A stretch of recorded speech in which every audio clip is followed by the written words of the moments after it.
Those who study education and those who study student motivation, they know that what the most important motivating factor for students in education is their interest. If they're interested in a subject, if they're interested in the class, they're going to do well. So what we're trying to do is to raise that interest level, not in a class or in a discipline, but in school itself. That learning is exciting and that our students can see how one discipline is connected to the other discipline, to raise that motivation level and that interest level so that when they go off to college, they're not just really hard workers.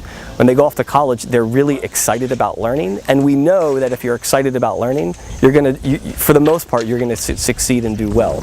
Out of the classroom trips are important in that they become relevant to what we're doing in the classroom. So our out of the classroom experiences make what we do in the classroom exciting. We're instituting this year immersion trips, and those are really meant as a way to get students excited and engaged about the curriculum so that when they come back to the classroom, they're excited and passionate about what they're learning. We really don't call them field trips for a particular reason because they're not what most people think of as field trips. They're immersion trips. They're trips designed to get students into our local resources. In order for students to really think, in order for them to really learn, they first have to be curious. They have to be bought in, they have to care. There's nothing better to evoke curiosity than to bring them out into a multi-sensory experience. The immersion trips are 3 days. They're intended to get the entire community out. We've got our freshmen that are going to be focused on our local Tidewater, Virginia area.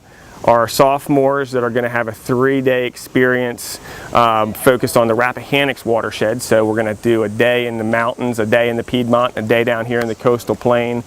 The juniors are going to be focused on the Chesapeake Bay's watershed. So we're going to take them out to Tangier Island and experience a community that's impacted by 17 million people in our 64,000 square mile watershed. And then our seniors are going to have more of an international focus through waterways and sustainability.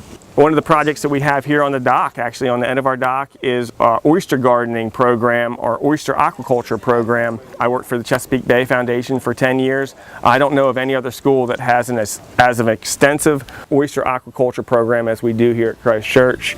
So to the skeptics, I would say this really, what we're trying to educate is for what life is really like, rather than just what happens in four walls.